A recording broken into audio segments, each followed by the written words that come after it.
दोनों पैर तोड़ दिए होते, मैं उनको पूरी जिंदगी लेके बैठी होती, मैं क्यों जान से मारे। दोनों पैर तोड़ दिए होते, उनका हाथ भी तोड़ दिए होते, पर उनकी जान छोड़ दी होती। मैं पूरी लाइफ उनको लेके ऐसे ही पूरी जिंदगी काट लेती हूँ, लेकिन क्यों।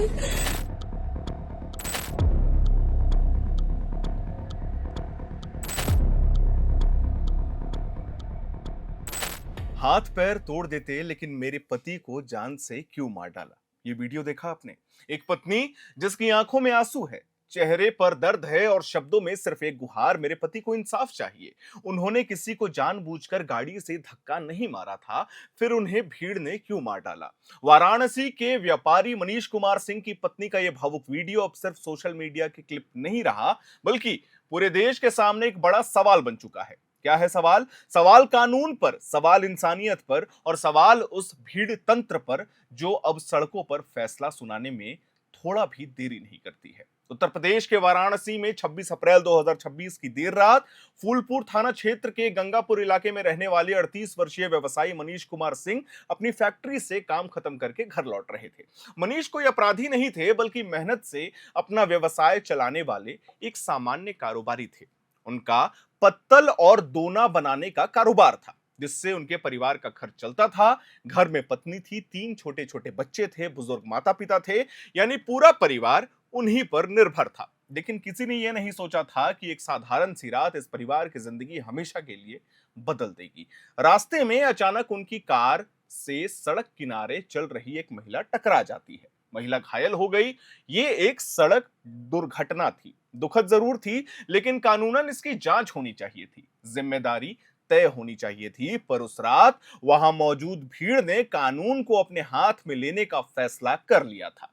प्रत्यक्षदर्शियों और पुलिस रिपोर्ट्स के मुताबिक हादसे के तुरंत बाद स्थानीय लोग गुस्से में आ गए। उन्होंने मनीष सिंह को कार से बाहर खींच लिया। आरोप है कि उन्हें बुरी तरीके से पीटा गया, डंडों से, लात घूसों से, ईंटों से और रॉड से हमला किया गया। मनीष लगातार खुद को बचाने की कोशिश करते रहे, तड़पते रहे, लेकिन भीड़ का गुस्सा इतना खतरनाक था कि किसी ने उनकी बात सुनना तक जरूरी नहीं समझा। कुछ ही मिनटों में यह सड़क हादसा मॉब लिंचिंग में कब बदल गया, किसी को पता नहीं चला। गंभीर रूप से घायल मनीष सिंह को अस्पताल पहुंचाया गया। उन्हें बीएचयू ट्रॉमा सेंटर ले जाया गया, जहां डॉक्टरों ने पूरी कोशिश की, लेकिन अत्यधिक चोट और अंदरूनी जो खून बहा था उसके कारण मनीष की जिंदगी खत्म हो जाती है। एक सड़क दुर्घटना में आरोपी व्यक्ति की मौत अदालत के फैसले से नहीं, बल्कि भीड़ के फैसले से हो चुकी थी। मनीष सिंह की मौत की खबर जैसे ही घर पहुंची, पूरा परिवार टूट गया। उनकी पत्नी बेसुध हो गई और बच्चों को समझ ही नहीं आया कि उनके पिता अब कभी वापस नहीं आएंगे। माता पिता के सामने जवान बेटे की लाश थी। परिवार का दर्द तब और ज्यादा सामने आया जब उनकी पत्नी ने कैमरे पर रोते हुए कहा, अगर गलती थी तो पुलिस कार्रवाई करती, कोर्ट फैसला देता, लेकिन भीड़ ने मेरे पति को मारने का हक किसने दिया। यही सवाल आज पूरे देश के सामने है। क्या सड़क हादसे की सजा मौत हो सकती है?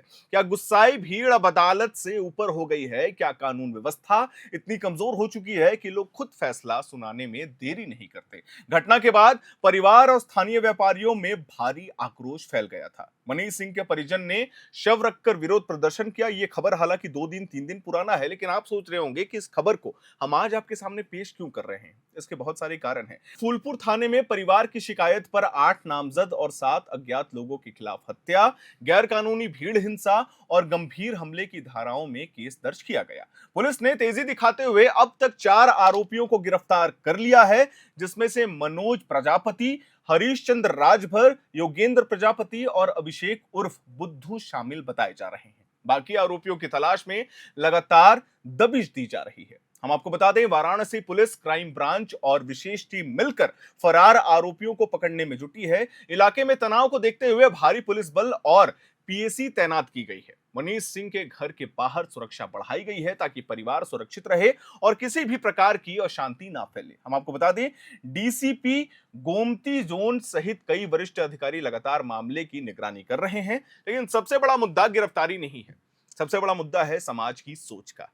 भारत में मॉब लिंचिंग की घटनाएं लगातार चिंता का विषय बन रही हैं। कभी शक के आधार पर, कभी अफवाहों पर, तो कभी सड़क दुर्घटनाओं के बाद भीड़ कई बार कानून को दरकिनार करके सीधे सजा देने लगती है। यही प्रवृत्ति लोकतंत्र और न्याय व्यवस्था दोनों के लिए बेहद खतरनाक है। विशेषज्ञ ये बात मानते हैं कि जब समाज में कानून के प्रति धैर्य कम होने लगता है तब भीड़ तंत्र मजबूत होता है, लेकिन इसका मतलब ये नहीं है कि कोई भीड़ किसी इंसान की जान ले ले। मनीष सिंह की मौत सिर्फ एक व्यक्ति की हत्या नहीं बल्कि कानून में जो चल रहा है उसके शासन पर एक हमला है। क्योंकि अगर आज भीड़ सड़क पर किसी को पीट पीट कर मार देती है तो कल कोई भी सुरक्षित नहीं होगा। ये घटना उन लाखों परिवारों के भीतर भी डर पैदा करती है जो रोज सड़क पर निकलते हैं, अपने ऑफिस जाते हैं, अपने काम पे जाते हैं। दुर्घटना किसी से भी हो सकती है, लेकिन अगर दुर्घटना के बाद इंसाफ अदालत के बजाय भीड़ तय करेगी तो समाज अराजकता की ओर तो बढ़ेगा ही। मनीष सिंह के 3 बच्चों के लिए ये सिर्फ पिता की मौत नहीं बल्कि उनके भविष्य पर गहरा संकट है। उनकी पत्नी के लिए यह सिर्फ पति की हत्या नहीं बल्कि जीवन भर का भावनात्मक और आर्थिक संघर्ष है। बुजुर्ग माता पिता के लिए यह सिर्फ बेटे की मौत नहीं बल्कि उनके सहारे का अंत है। वाराणसी की इस घटना ने पूरे देश को सोचने पर मजबूर कर दिया है कि आखिर हम किस दिशा में जा रहे हैं। क्या हम संवैधानिक लोकतंत्र में रह रहे हैं या फिर भीड़ के फैसलों वाले समाज में। पुलिस प्रशासन ने भरोसा ये दिलाया है कि सभी आरोपियों को गिरफ्तार कर सख्त कार्रवाई की जाएगी, लेकिन असली न्याय तभी होगा जब ऐसे मामलों में तेज सुनवाई हो, कड़ी सजा हो और समाज को स्पष्ट संदेश मिले कि भीड़ तंत्र किसी भी हालात में स्वीकार्य नहीं है। आज मनीष सिंह की पत्नी इंसाफ मांग रही है, कल कोई और परिवार इसी दर्द में गुजर सकता है। इसीलिए यह सिर्फ एक खबर नहीं है, यह पूरे समाज के लिए एक चेतावनी है। जहां भीड़ कानून हाथ में ले लेती है तब सिर्फ एक इंसान नहीं मरता बल्कि इंसानियत, संविधान और न्याय तीनों घायल हो जाते हैं। वाराणसी के व्यापारी मनीष कुमार सिंह की दर्दनाक मौत अब एक राष्ट्रीय सवाल बन चुका है। क्या भारत कानून से चलेगा या भीड़ फैसला लेगी? इस सवाल का जवाब सिर्फ अदालत को नहीं बल्कि पूरे समाज को देना होगा। खैर, इस मामले को लेकर के आगे और कितनी गिरफ्तारियां होती है, ये अपडेट्स हम अपने चैनल के माध्यम से अपने दर्शकों को देते जाएंगे। मैं उम्मीद करता हूं हमारी ये रिपोर्ट और वीडियो आपको पसंद आई होगी। इसे लाइक करें, शेयर करें, हमारे चैनल को सब्सक्राइब करें। कैमरे के पीछे मौजूद है मेरे सहयोगी अभिषेक मुकुंद। मेरा नाम है हर्षित और आप देख रहे हैं एयर नाउ।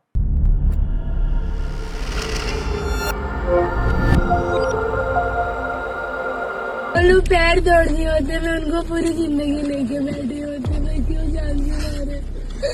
दोनों पैर तोड़ दिए होते, उनका हाथ भी तोड़ दिए होते और उनकी जान छोड़ दी होती। मैं पूरी लाइफ उनको लेके ऐसे ही पूरी जिंदगी काट लेती, वो लेकिन क्यों जान से मार डाले, जान से मार डाले।